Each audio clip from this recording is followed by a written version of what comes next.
Scrooge expressed himself much obliged, but could not help thinking that a night of unbroken rest would have been more conducive to that end. The spirit must have heard him thinking, for it said immediately, "Your reclamation, then. Take heed." It put out its strong hand as it spoke, and clasped him gently by the arm. "Rise and walk with me." It would have been in vain for Scrooge to plead that the weather and the hour were not adapted to pedestrian purposes, that bed was warm, and the thermometer a long way below freezing, that he had clad but lightly in his slippers, dressing gown, and nightcap, and that he had a cold upon him at the time. The grasp, though gentle as a woman's hand, was not to be resisted. He rose, but finding that the spirit made towards the window, clasped its robe in supplication. "I am immortal," Scrooge remonstrated, "and liable to fall." "Bear but a touch of my hand there," said the spirit, laying it upon his heart, "and you shall be upheld in more than this." As the words were spoken, they passed through the wall, and stood upon an open country road, with fields on either hand. The city had entirely vanished. Not a vestige of it was to be seen. The darkness and the mist had vanished with it, for it was a clear, cold winter day with snow upon the ground. "Good heaven!" said Scrooge, clasping his hands together as he looked about him. "I was bred in this very place. I was a boy here." The spirit gazed upon him mildly. Its gentle touch, though it had been light and instantaneous, appeared still present to the old man's sense of feeling. He was conscious of 1,000 odors floating in the air, each one connected with 1,000 thoughts, and hopes and joys and cares long, long forgotten. "Your lip is trembling," said the ghost.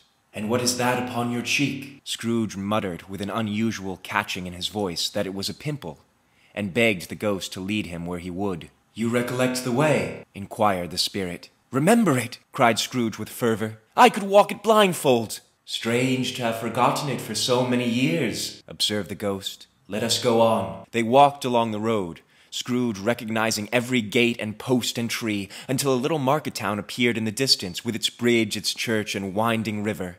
Some shaggy ponies now were seen trotting towards them with boys upon their backs, who called to other boys in country gigs and carts driven by farmers. All these boys were in great spirits, and shouted to each other until the broad fields were so full of merry music that the crisp air laughed to hear it. "These are but the shadows of the things that have been," said the ghost. "They have no consciousness to us." The jocund travelers came on, and as they came, Scrooge knew and named them every one. Why was he rejoiced beyond all bounds to see them? Why did his cold eye glisten and his heart leap up as they went past? Why was he filled with gladness when he heard them give each other Merry Christmas as they parted at crossed roads and byways for their several homes? What was Merry Christmas to Scrooge? Out upon Merry Christmas! What good had it ever done to him? "The school is not quite deserted," said the ghost. "A solitary child, neglected by his friends, is left there still." Scrooge said he knew it, and he sobbed. They left the high road by a well-remembered lane, and soon approached a mansion of dull red brick, with a little weathercock-surmounted cupola on the roof, and a bell hanging in it. It was a large house, but one of broken fortunes, for the spacious offices were little used, their walls were damp and mossy, their windows broken and their gates decayed. Fowls clucked and strutted in the stables, and the coach-house and shades were overrun with grass. Nor was it more retentive of its ancient state within, for entering the dreary hall and glancing through the open doors of many rooms, they found them poorly furnished, cold, and vast.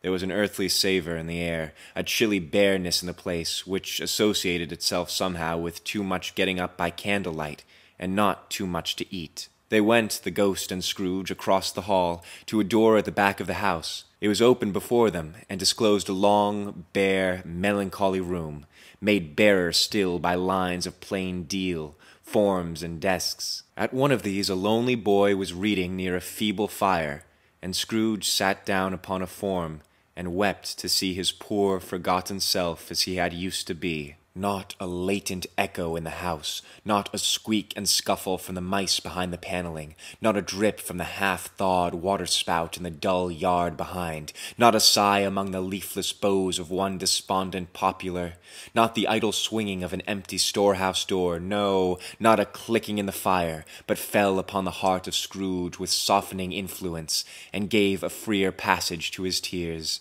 The spirit touched him on the arm, and pointed to his younger self, intent upon his reading. Suddenly a man in foreign garments, wonderfully real and distinct to look at, stood outside the window with an axe stuck in his belt, and leading by the bridle an ass laden with wood. "Why, it's Alibaba!" Scrooge exclaimed in ecstasy. "It's dear, old, honest Alibaba. Yes, yes, I know. One Christmas time, when a younger solitary child was left here all alone, he did come, for the first time, just like that. Oh, poor boy. And Valentine," said Scrooge.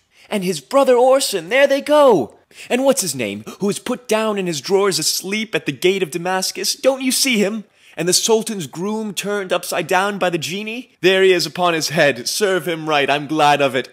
What business had he to be married to the princess?" To hear Scrooge expending all the earnestness of his nature of such subjects in a most extraordinary voice between laughing and crying, and to see his heightened and excited face, would have been a surprise to his business friends in the city indeed. "There's the parrot!" cried Scrooge. "Green body and yellow tail, with a thing like a lettuce growing out of the top of his head. There he is! Poor Robin Crusoe, he called him, when he came home again after sailing round the island. Poor Robin Crusoe! Where have you been, Robin Crusoe?" The man thought he was dreaming, but he wasn't.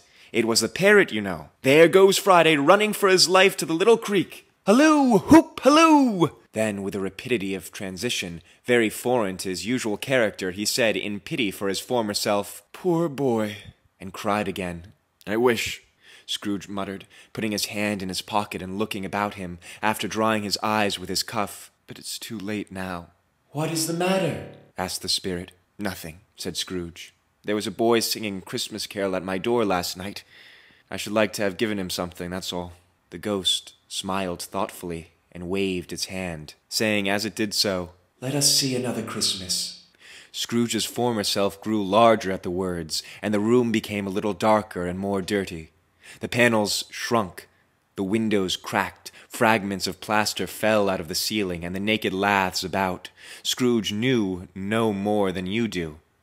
He only knew that it was quite correct, that everything had happened so, that there he was, alone again, when all the other boys had gone home for the jolly holidays. He was not reading now, but walking up and down despairingly. Scrooge looked at the ghost, and with a mournful shaking of his head glanced anxiously toward the door. It opened, and a little girl much younger than the boy came darting in, and putting her arms about his neck, and often kissing him, addressed him as her "Dear, dear brother." "I have come to bring you home, dear brother," said the child, clapping her tiny hands and bending down to laugh. "To bring you home, home, home." "Home, little Fan?" returned the boy. "Yes," said the child, brimful of glee. "Home, for good and all, home for ever and ever.